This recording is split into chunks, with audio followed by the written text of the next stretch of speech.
listening to the Brave Babe podcast. I hope you're ready to be totally inspired to be brave and radically empowered to drop your excuses, pick up your worth, and start creating a life you truly love. Because, babe, you're worth it.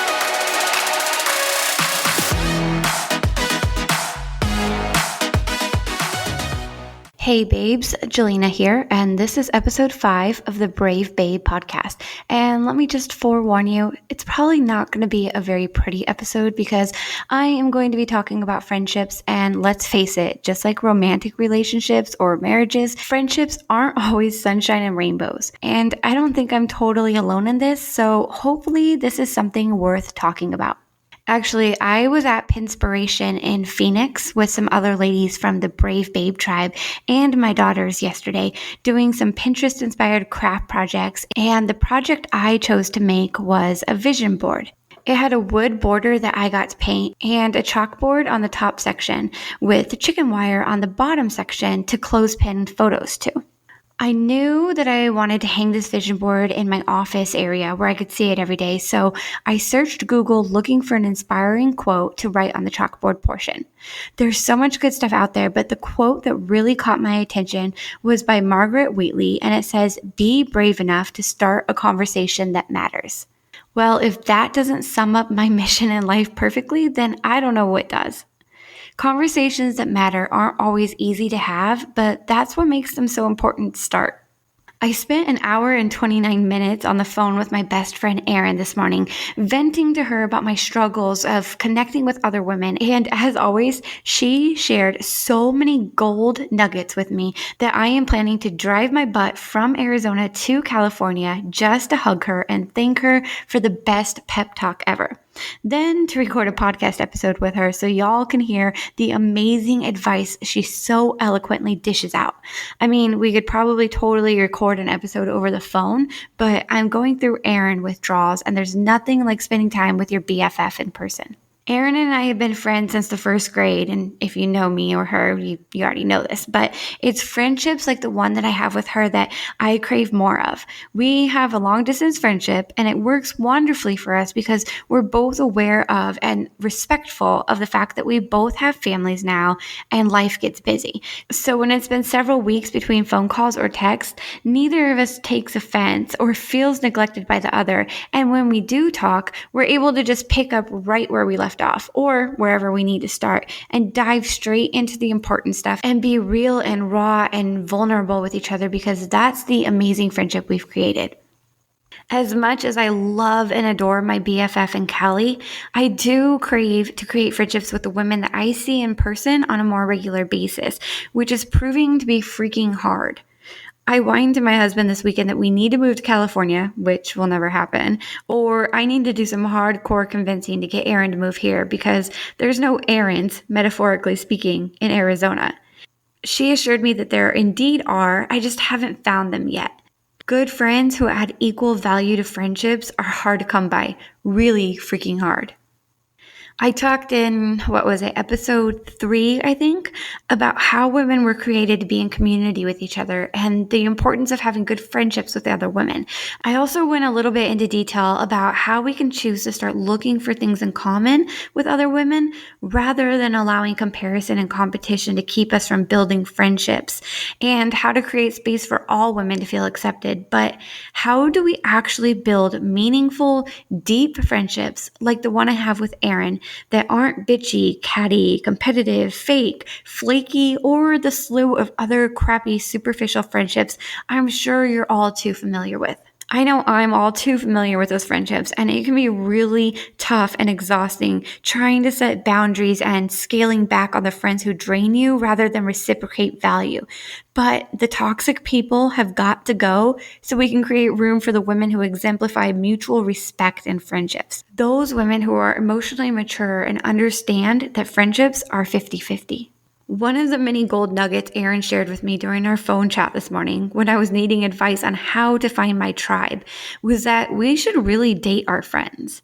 You can't see me right now, obviously, but I'm using air quotes around dating our friends. But think about it. When looking for a partner to spend your life with, you date around and try out different people before finding your person, right? I sure had to date a lot of the wrong people before I found the right guy for me. I agree with Erin that not all women who come into our lives will be our best friends. Yes, we can acknowledge them and create space for them to be included and create friendships with them. But when talking specifically about diving deeper into friendships and creating our tribe of women who we want to do life with and have more intimate and vulnerable connections with in our everyday lives, our few trusted friends who we keep close and spend time with and share our secrets with, those best friendships we maintain and safeguard as our sacred sisters, we should absolutely be cautious and selective to ensure that we're investing our time into the women who are equally invested, because best friends should enrich our lives, not stress us out or drain us. I'm sure you have those friends in your life, right? The ones who are so quick to accept help from you, but never offer it when it's you needing the help.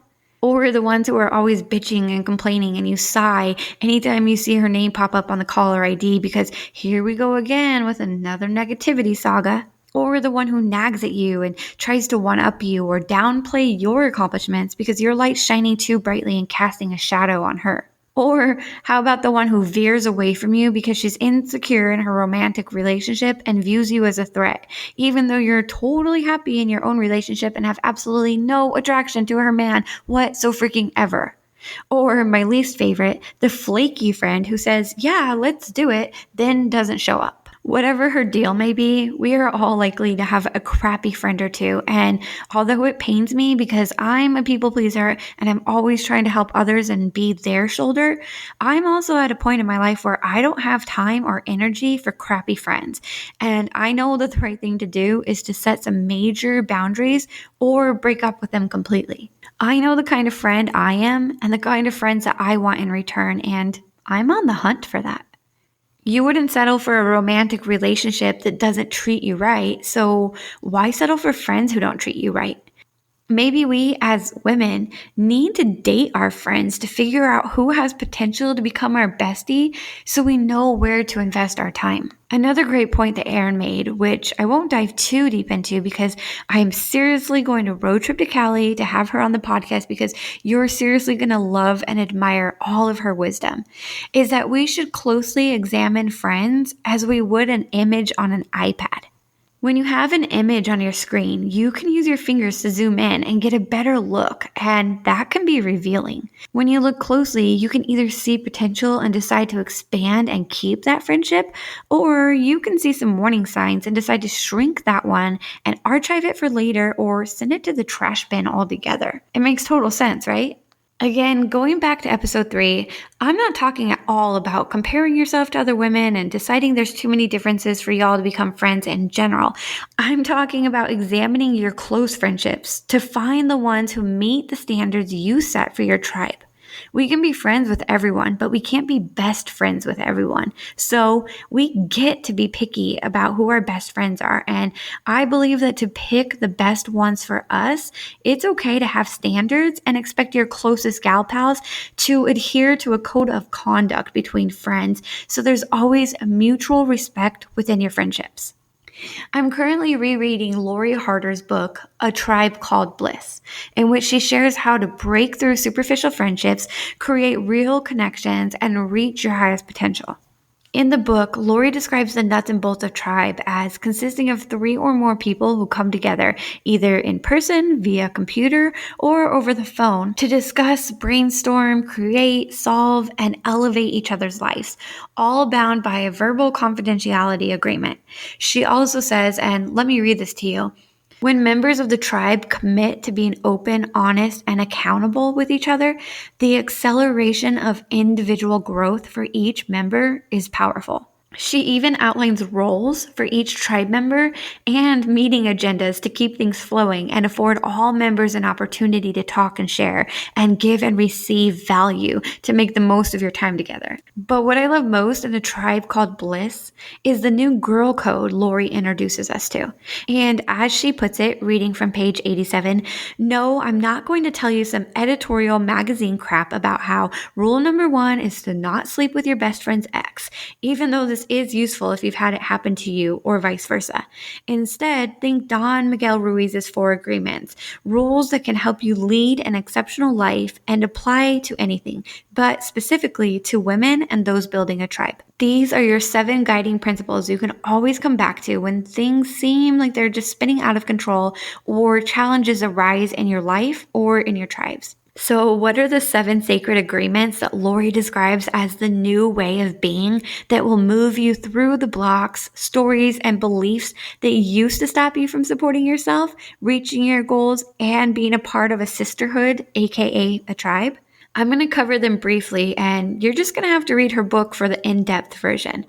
Well, actually, this would probably be a really great book to read together within the Brave Babe Tribe as like a book club type of thing. I've never actually partaken in a book club, but maybe I should start now. If you're new to this Brave Babe podcast and you're wondering what the heck the Brave Babe Tribe is, we are a group of women with the common goal of inspiring bravery in our daily lives and empowering each other to drop our excuses, pick up our worth, and create the lives we truly want. We connect within a private Facebook group, but also in person with monthly get-togethers like the Pinspiration Party we had yesterday. If you aren't in the Phoenix area or even in the state of Arizona, that's totally okay, and we welcome you anyways. Our tribe is expanding daily outside of my home state, and I 100% encourage you to connect with us in the Brave Babe Tribe Facebook group and even invite you to plan local meetups in your own hometown, inviting other women to join our tribe. Within the Brave Babe Tribe, we share parts of our lives and we support each other and lift each other up. So if you're desiring genuine connections with other women, come join our tribe. You can find the link on bebravebabe.com, and I actually think I'm going to roll with the whole book club thing, and I think it'd be awesome for us to all read A Tribe Called Bliss together as a group, so hurry on over and join us. Anyways, back to Lori's 7 sacred agreements, or the new girl code as she calls it. She has a chapter on each and sets it up so that your tribe reads it individually, but at the same time, like a book club. And at the end of each chapter, you have an assignment that you do on your own called a soul assignment, which is questions to ask yourself that provoke reflection of yourself and what you desire from your tribe. Then when you meet or talk with your tribe, you have what she calls a tribe discussion, and you share your answers to the soul assignment and engage in conversation with each other about it. I love that these agreements help you move through things that you would encounter individually and within your tribe, and it takes something that, if left unspoken, will eventually become broken, usually because of lack of communication, and instead it clarifies agreements that state from the beginning what you desire, what you expect, and what you need from those connections in order to make them last. So here they go. Agreement 1, always be your own guru. Stop listening to all the noise of other people's fears. Stop looking in the wrong places and start slowing down long enough to tune into what your voice and your feelings are trying to tell you. Basically, when in a tribe with other women, it's okay to ask for advice and guidance, but ultimately, you are responsible for your outcome, and you agree to take ownership of your choices rather than blame others. Agreement 2, release expectations. This is a great chapter about how expectations can affect our friendships when we feel let down because someone didn't live up to what we expected of them, or vice versa. And Lori gives some really great advice on how to have honest conversations, stating your intentions or setting guidelines on what you're looking for, which I believe is super important, but I specifically want to read you this paragraph, which is golden advice. Okay, I'm on page 98, and the paragraph I want to read to you says this. When we hold expectations of others, we don't allow them to show up in the way they are meant. It's like you're the casting director of your life, telling people where they fit, how to be, and what gap and role they need to fill to make your film go as you want. Essentially, by trying to control how you want things to go, you miss the gifts you're intended to receive and the roles they are actually meant to fill in your life. In our lives, we will have a few interchangeable main characters and many, many, many that make up our supporting cast. Your supporting cast is just as important as the main characters because the supporting cast allows the main characters to not have to be everything for you. I'll say this a lot, but release others by collecting people. Find the role they play best, let them play it, and find someone else for the other roles you desire for your life. Is that not true, babe? Like, don't expect one friend to be everything to you. Have many good friends who are all capable of filling their role without expecting them to be more or to do more. And you don't have to try to be everything for someone else either. Be who you are and be who you can be for your friends, but don't allow any of them to expect you to be more or do more than you're capable or willing. Agreement 3, no gossip. This is totally self-explanatory, but some women just can't help themselves. Gossip, though, does not belong in tribes. Don Miguel Ruiz says, be impeccable with your word. Speak with integrity. Say only what you mean. Avoid using the word to speak against yourself or to gossip about others. Use the power of your word in the direction of truth and love. Can we get an amen?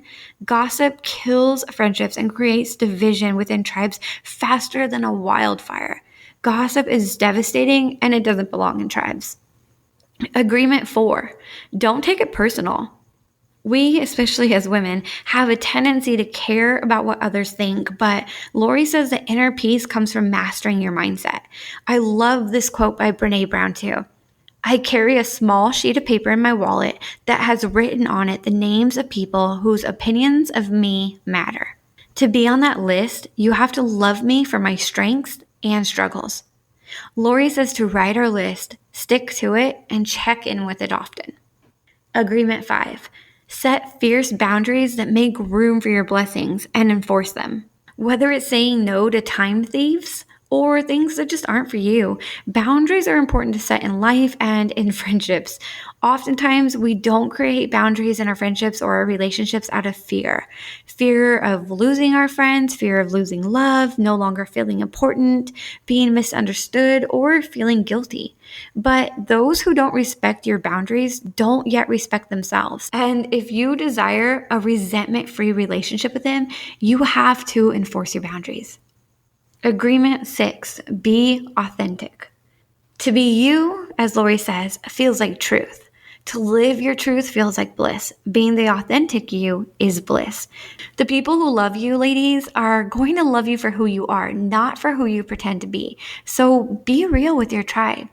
Let's all be honest here. We can all see through the bullshit. Find women with whom you can let your guard down and create a safe space for them to do the same. Agreement 7, F yourself and everyone else.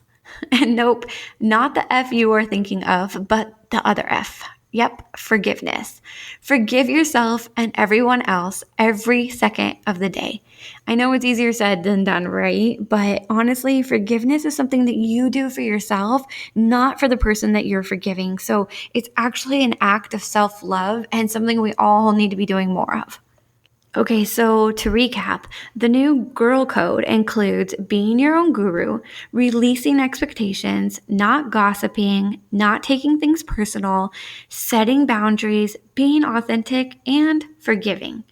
I personally think that this is a great girl code, and it's one I'm totally okay adhering to, and one that I would expect my tribe to adhere to as well. I want friends in my life who have the same vision as I do of what being in tribe looks and feels like.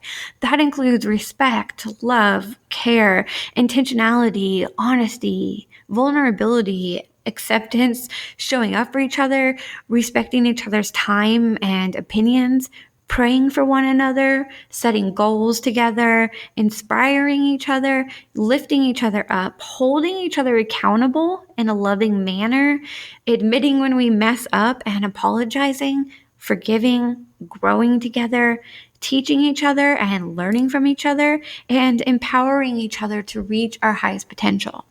When talking with my BFF and Kelly this morning about just how frustrating it can be to find like-minded women to connect with beyond that superficial crap, the women that we can create real connections with, she helped me realize that it's okay to date my friends, quote unquote, and examine those friendships like an image on an iPad and pursue only the ones that believe in the same girl code or same code of conduct for friends as I do.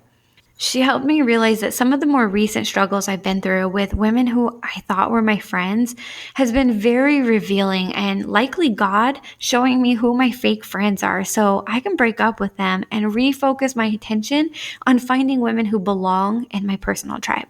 So I feel comfortable doing a friend cleanse and just going through and archiving those friendships that aren't reciprocated, the ones that drain me emotionally and don't equally contribute value to my life, and focusing on intentionally creating a tribe that brings me bliss. If you, like me, are just exhausted and tired of crappy friendships and desire true sisterhood with other women, join me in the Brave Babe Tribe in reading through A Tribe Called Bliss together. Visit us at bebravebabe.com or on Facebook, and you can get your copy of A Tribe Called Bliss on Amazon or your favorite bookstore, I'd assume. And nope, this is not a paid partnership, so I don't benefit anything from you reading Lori's book aside from connecting with babes who are on the same page as me when it comes to being in community with each other. So that is all for this episode of the Brave Babe podcast. If you enjoyed this episode, go ahead and leave me a review. But seriously, head on over, connect with us in the Brave Babe tribe, and let's read through this book together and break through the superficial friendships, create real connections, and reach our highest potential by being brave babes.